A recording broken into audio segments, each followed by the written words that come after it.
And Okay, go ahead, go ahead. go ahead. No, go ahead. Finish it off. Finish. Yeah, yeah. And I think from so since that day, I kept doing that, kept practicing, and tried to get opportunities for myself in the village. And then shortly after that, in the new year, I started working at Woody's 2019, I believe. And Mhm. yeah, I've now So, so Woody's the community. Woody's is now my resident bar, not longer the drink because of the things that happened. So yeah, that's all for that. Okay, so you feel welcomed in the community in a sense as a performer. Yes, absolutely. I feel like Ne- when you're in drag, people Mhm. don't tend to be discriminated because you're a queen. You're this personality that they look at. People are usually there for us, you know. But Mhm. as a boy, as when I'm not in drag, you can tell the difference. People are a bit more iffy, especially when people don't recognize who I am. Mhm. You can easily tell. But yeah, that's it for that. Okay, so now how do you think of what do you think of the drag shows in Toronto? I mean, the ones that you've been around, what do you think of the drag shows? Uh, well, I think the drag shows are amazing. I think the Toronto drag community is such a massive powerhouse because we perform a lot and we do what we call marathon drag. We're always doing numbers after numbers after numbers. So you get to see a lot of talented people, different kinds of drag kings, gender performers, drag queens. You see the showgirls, you see the edgy girls, you see the girls that are into fashion, you see the ones that are just in between, just literally everything. And the community is so accepting of drag and Mhm. it feels like a family. Okay. Now, have you ever felt like when you walked into the bar, not from the outside, you're Yeah. in the bar. Have you ever felt when you went into the bar, I don't belong here? Um, For me, I have my days. I have my up days and my down days. Sometimes I feel like I have to do a lot more than the next girl because like I feel like I do the same thing as the next white girl or lighter skinned girl, and it's easy for people to see what they do. Whereas with me, I feel like the first thing they see is, oh, she's a black girl. So people already have started to think what they could possibly expect from me. But Mm-hmm. then it takes what I personally do to change their minds because I don't do what people think I'm gonna do. I do anything that I want to do, that I Mm-hmm. feel comfortable doing as a person and what I love to do. So that way, it's that's how I get people to notice me in a sense, and Mm-hmm. that's why I feel like oh my makeup has to be snatched all the time. I have to do a number that no one's gonna expect from me because I'm black. Like I'm sure there's been times people would think, oh, she's gonna do a rap number just because what I'm wearing and my skin tone. But usually Mm-hmm. it always flips. It's never the case. And yeah, So, how do the older queens treat you? the older queens are definitely one of the nicest queens in the community, I'll say, because they've been in the game for so long, especially the colored queens. They've Mm-hmm. experienced a lot worse than I probably have, like when it comes to racism or sexism or anything, or internalized homophobia. Like so, just having them there as pillars makes it easier for me as a younger person in the Mm-hmm. community to thrive because they're the ones I go to advise. They like I may be young and in with the trends, but at the end of the day, they are the pillars of drag. They have been in the game and the business for so many years. So having them as mentors and advisors has just been such a great opportunity for me as a young drag performer. Okay. Now, I heard you say something in the beginning of the last question. I Yeah. heard you say colored. Why did you say colored? Uh, Well, as a person of color, as a black person, I just feel like anywhere I go, the first thing people see is my skin tone. What Okay. so it you and it's a lot. more different when you are a black person. Do you understand what I'm saying? Because Hmm. you could be Asian, you could be brown, you're still lighter than the black person most of the time. So, Okay. like, there's this sense of colorism that I've seen in the community sometimes. Just Hmm. like the lighter Asian girl might get more recognition than the the black person just happens to be who just happens to be black. And even though there's still people of You're color, cutting out. and even though there's still people of color, like the skin tone and how dark or light it is usually comes into place. Do you understand what I'm saying? Hmm. Yeah, Okay. Now, something that I saw that are you a student at George Brown now, or you finished? I'm done school. Okay. So Yeah, what did you major in? I majored in fashion design. I'm sorry? Fashion design. Oh, fashion design. Yeah, So, fashion design. so, Yeah. so what do you plan on doing with that? I don't really have any major goals with that right now, but Okay. as of now, I want to be able to merge those two things together. Like Hmm. as Luna Dubois, all I've been doing with fashion lately is just going to events. I get invited to shows and magazine parties, so literally any fashion event that happens in the city. So I go as Luna, so I go as like a personality or a fashion icon, if you want to say that, because it's just really about the looks for me most of the time. But I also want to start making my own looks and you know, merging that with my drag and yeah, Okay. So you want to be an entrepreneur and have your yeah, own fashion line. yeah, in the Now, long run. okay. So now that drag is in the mainstream with RuPaul, Yeah, and we understand, you had a post about. I'll get to that in a minute. yeah, The racism within the village of Toronto, well, within downtown Toronto, our gay village here. yeah. Now, but what I want to talk about before that is, do you think, because drag in Toronto is dead, and now even the bar that you were working in, Cruising Tango, that bar might not open back up. And Toronto is overrun with drag queens, all Yeah, fighting for these little stages and these little spaces. yeah, But yet, RuPaul has told you, as a young person, you can have the world. This stage is huge. This, hmm, come over here. But yet, do you think you can make a living with drag now in Toronto?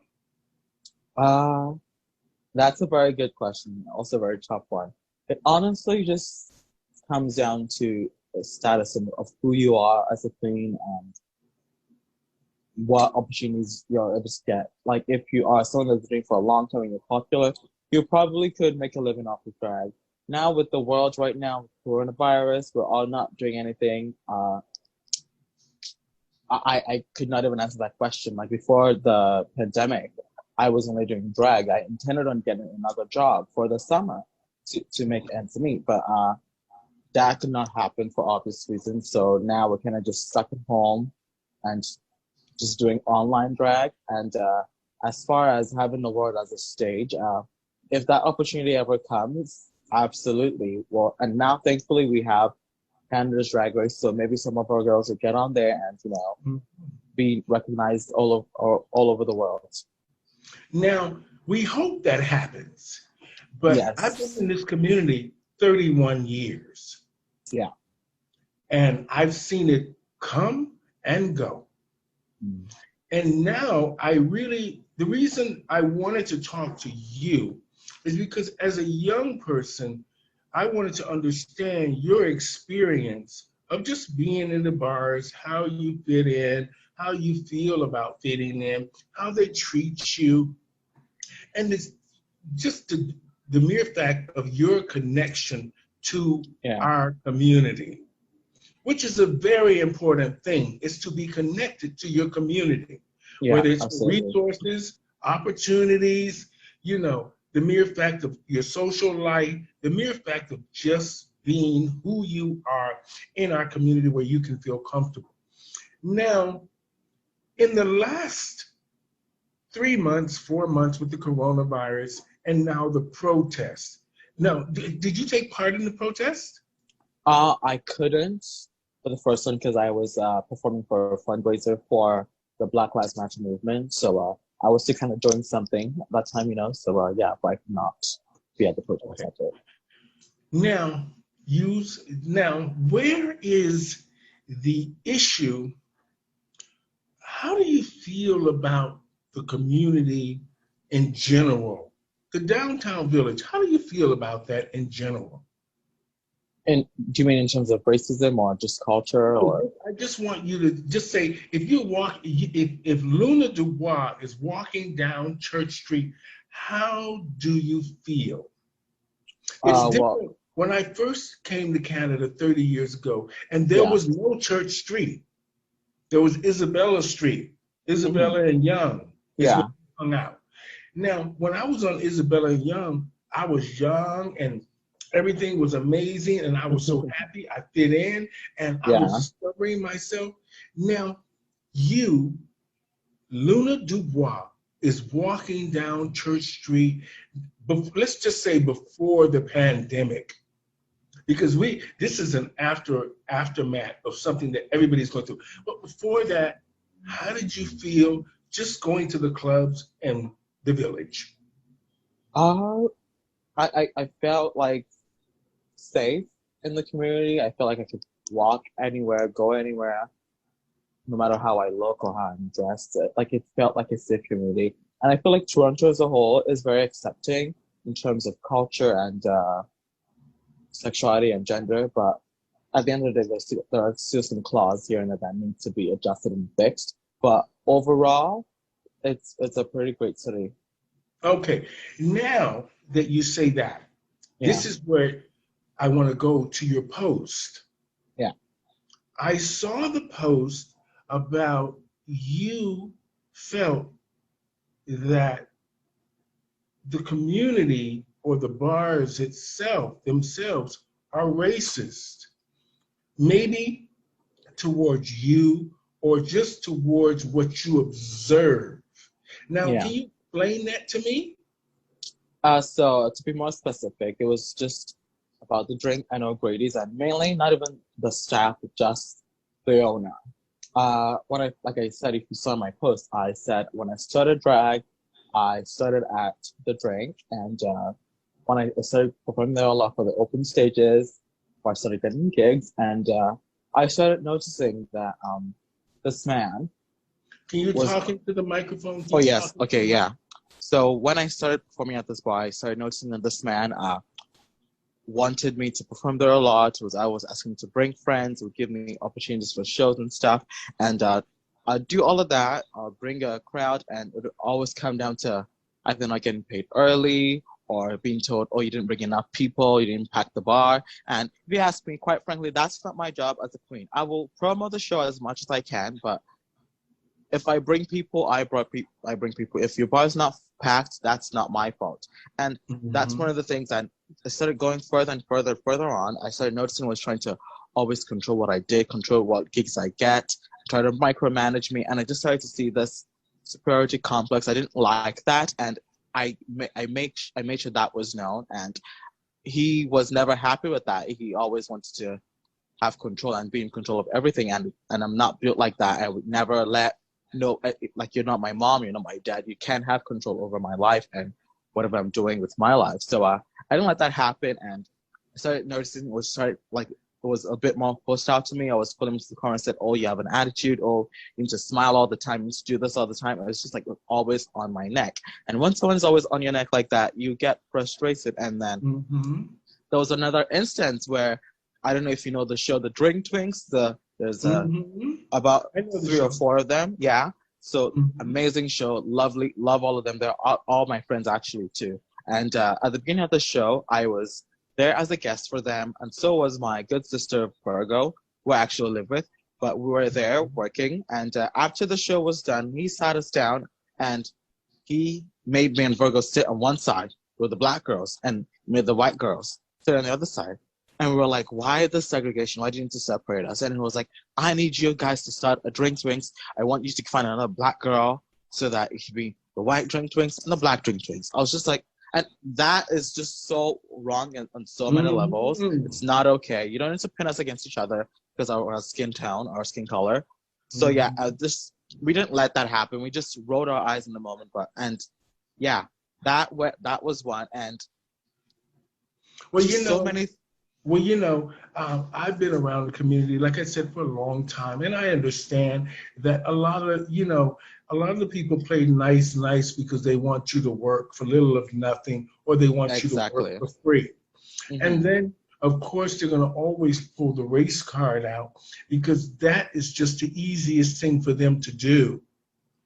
Yeah. Now, as a black person within the community, what do you think is the real problem of, is it that they're jealous because you look better than maybe the white performers, or you perform better, or it's just the fact that they just want to use your talent because they don't feel like, well, we don't really know her, we're not going to really pay her.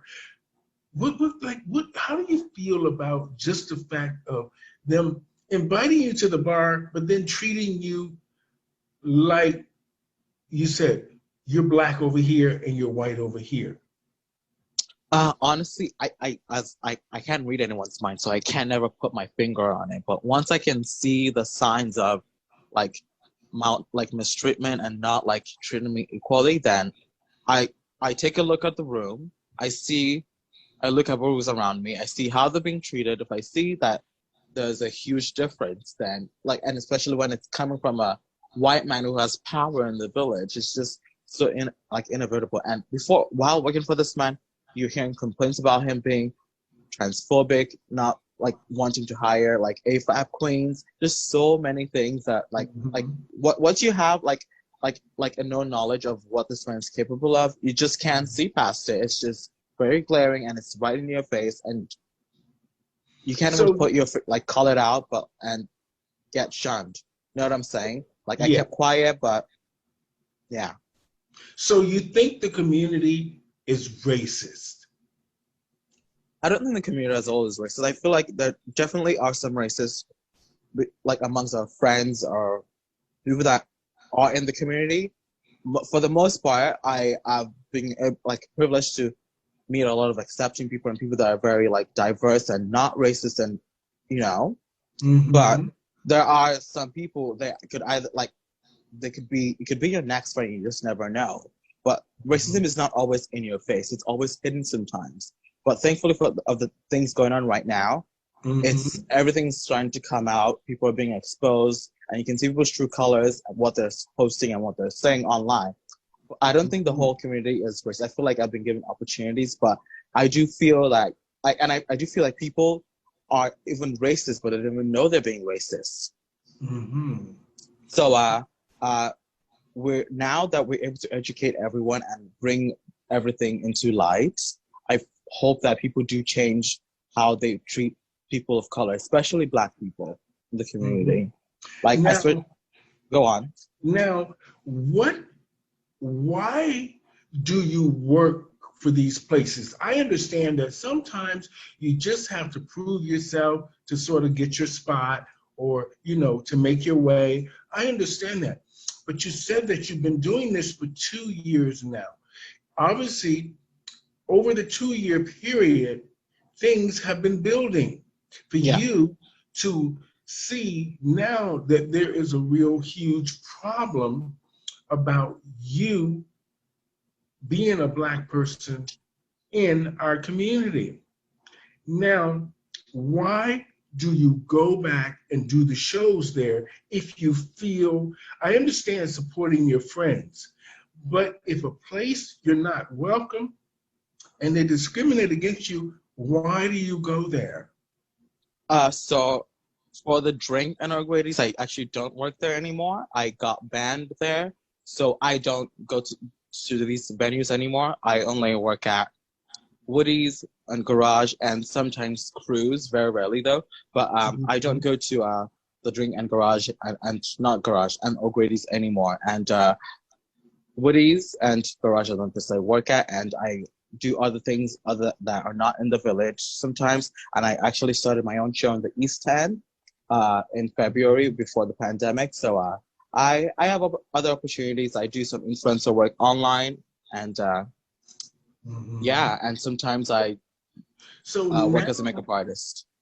oh, okay, wonderful. I mean, because your makeup is ooh, fantastic. Trust Thank me, it's you. beautiful. Now, the only thing I would say for Luna Dubois, my advice to you is Yes.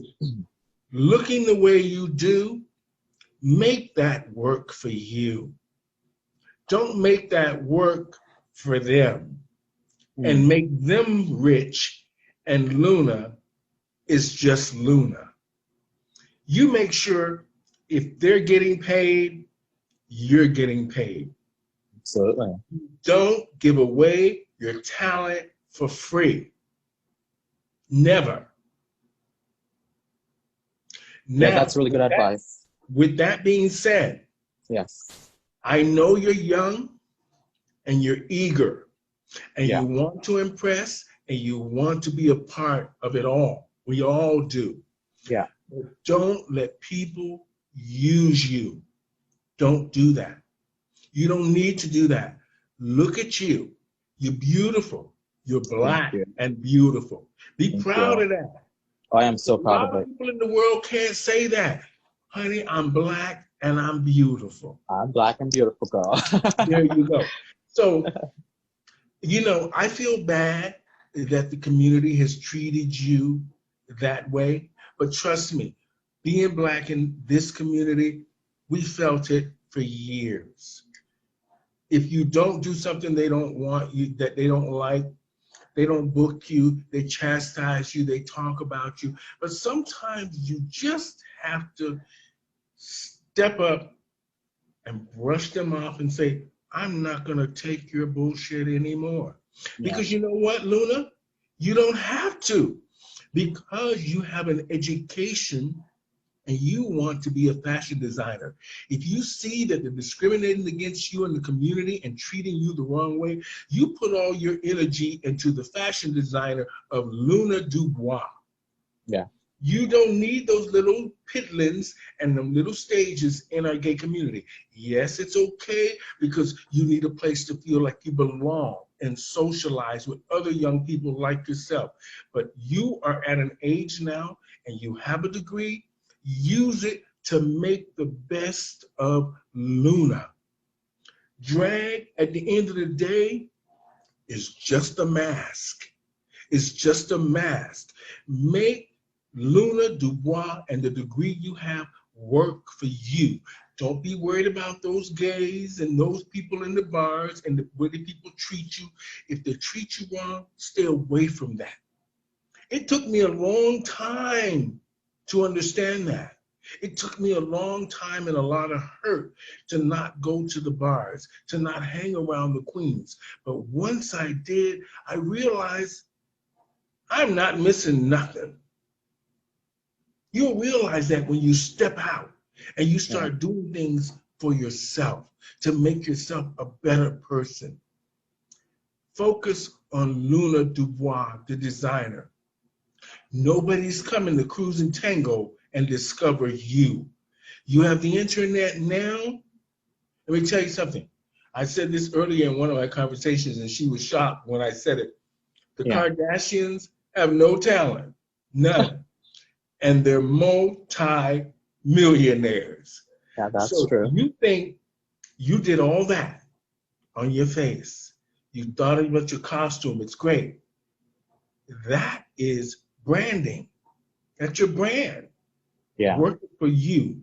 Don't worry about those people in the community, but always stand up for yourself when it comes to racism. Be smart. Always speak, talk, have a voice for us because other people had a voice for us. Yeah. Same thing, I'm going to say this to you. RuPaul, an American drag queen, gave Canadians their opportunity. Something other Canadians, meaning this community that has made millions of dollars from Pride and everything else, didn't give its own Canadian performers. So you think about that when you go to bed at night. You think an American queen gave Canadians an opportunity, meaning she did not discriminate against any of you. She ain't seen you. She didn't see you. She just saw an opportunity to help you, us, get where we needed to go. Regardless of what her motivation was behind it, the opportunity came from an American who didn't discriminate against any of us. So you think about that. She opened doors for you, you opened doors for others.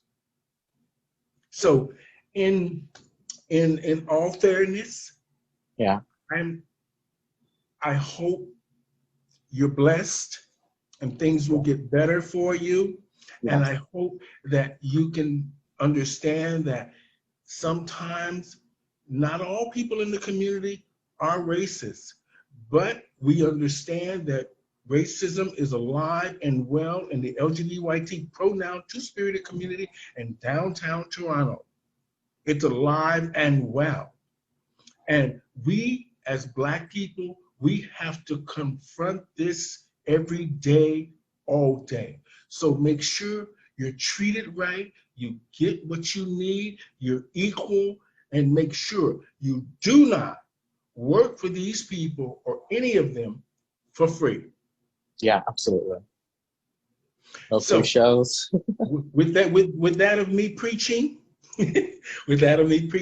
you know, Luna, it was great talking to you. Absolutely. Thanks for having me. I hope that being the young person that you are, that you will be happy. And one day we'll be buying your clothes, girl. One day. You know, I'm going to say this, you're beautiful. And you were a fantastic guest today. And good luck. Keep the fight up. Make sure, you know, just do what you think is right. And you'll be all right. Okay. Thank you for coming on my show today, Luna. Thank you. Thank you for having me. You're welcome. Ladies and gentlemen, I had Luna Dubois on my show today. She is a George Brown graduate with a degree in fashion design, and she came on to talk about some things that concerned her about the LGBT pronoun community, concerning racism and just the way she was being treated. So hopefully we have enlightened you on her story, and hopefully with a little advice from me and her story and the way she feels, hopefully we can educate others to treat each other a little bit nicer and be more respectful, and understanding that we are all the same. We might not look the same, but we're human beings and we are all the same. We have feelings, we want love, and we want to fit in. So I just say out there, everybody, be safe, be careful, and keep up the fight. Thank you, Luna. Thank you. Have a wonderful day. Bye-bye. Bye.